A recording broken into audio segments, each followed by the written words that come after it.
અમદાવાદ શહેરમાં ફરી એકવાર કપિરાજનો ત્રાસ જોવા મળી રહ્યો છે। સરખેજ, ચીકુની વાડી સહિતના વિસ્તારોમાં વાનરોનો ત્રાસ। એક સાથે 25 જેટલા લોકોને વાનરે બચકા ભર્યા છે।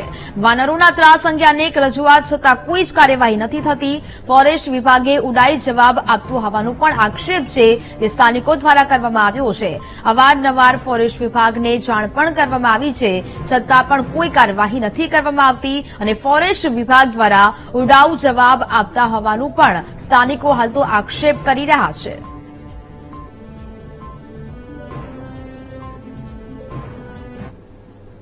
જવાબમાં એવું જ મળે છે કે કઈ કામ કરતા નથી એ લોકો, અને અમને જવાબમાં એવું થયું છે કેમ કે અમે સવારે 4 વાગ્યાથી અમે કન્ટિન્યુ જાગી રહ્યા હતા કે જેટલું અપડેટ એમના જેટલું અપડેટ હતું એ બધું અપડેટ અમે એમને આપતા રહેતા હતા કે ભાઈ અહીંયા વાંદરો છે, અહીંયા છે, તમે 4 વાગ્યા આવશો કે 5 વાગ્યા આવશો। અમે કીધું કે અમે 5 વાગ્યા આવી જઈએ છીએ। 5 વાગ્યા ફરી ફોન કર્યો અમે, તો 5 વાગ્યા અમને જવાબ મળ્યું કે 8 વાગ્યા આવશે। 8 વાગ્યા અમને ફોન કર્યો, ત્યાં સુધી અડધો કલાક સુધી ત્યાં બેઠો હતો।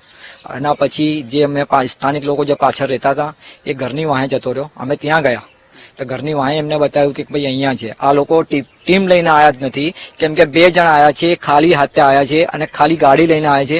કોઈ દિવસ એવું થાય કે ભાઈ ગાડીના અંદર વાંદરો આવી જાય?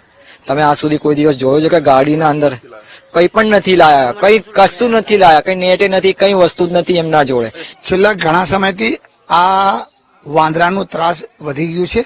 આ અગાઉ બી જુવાપુરા રોનક પાર્ક વિસ્તારમાં બી લોકો ધાબા ઉપર સુઈ શકતા નહોતા અને એના ઉપર એટેક કરતા હતા। એ જ બનાવ અહીંયા બન્યો છે।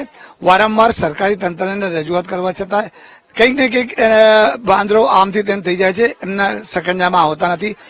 એક સરસ ટીમ બનાવીને એને એક મિશન બનાવીને એક કામગીરી કરશો તો આ લોકોનો ભય દૂર થશે।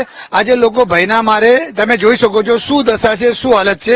એટલે પ્રજાને આ ભયને, વાંદરાના ભયથી, આતંકના ભયથી મુક્ત કરવા માટે તંત્રએ ખાસ લાગવું જોઈએ। એક ટીમ અહીંયા જ રાખવી જોઈએ જેથી કરીને તાત્કાલિક હાથમાં આવી જાય। છોકરાઓ બધા જતા નથી સ્કૂલ પર ને ઘરે જ છે, એટલા માટે રાખવી પડે ને। હવે ડર લાગે છે, બહાર પણ નથી નીકળતા બાળકો, એટલે આખો દિવસ ઘરમાં જ રહેવું? આખો દિવસ ઘરમાં રહે છે। ક્યારે વાનરો આવતા હશે? સવારે, બપોર, સાંજે? ક્યારે? કોઈ ટાઈમ જ નથી એનો આવવાનો। સવારે આવે, સાંજે આવે, બપોરે આવે, એટલે ઘરમાં જ રહેવું પડે કેટલા હોય છે? કે એ તો એમ તો બહુ હોય છે, પણ પેલો એક જ છે એવો કે કડીને જતો રહે છે, ખબર જ નથી પડતી એમ। હું રવિવારે સવારે 7:45 કામે જવા નીકળી અને ગેટના પાસે પહોંચી તો મને વાંહેથી આવી ને મારો પગ પકડ્યો ને પગ પકડીને મોંમાં લીધું, મને એમ કે મને કૂતરાએ પકડી। તો આ તો પછી મને સુવડાવી, તો પછી મને ખબર પડી કે વાંદરો મારું આ બધું લોચો લઈ લીધો। પછી મેં બૂમરાણ કરી, પછી સોસાયટી વાળા બધા ભેગી થઈ ગયા। પછી મારા બાજુવાળાએ એકદમ 4 વ્હીલ કાઢીને મને આમેના ખાતુનમાં લઈ ગયા। પછી અહીંયા પટો બાંધ્યો ને ધનુનું ઇન્જેક્શન દીધું, જે કે હડકવાનું દેવાનું હોય એ આઈ નથી, 16 સિવિલ જો। ના, મને ત્યાં પહેલો કે હાજી જમાલ નગરમાં તો પહેલું મને જ થયું અહીંયા આગળ। હા, એના પછી તો કેટલાય, પણ એ બીજા વિસ્તારમાં। અહીં મને એકને જ થયું આ સોસાયટીમાં, પણ બીજા થયું એ બધા વિસ્તારમાં।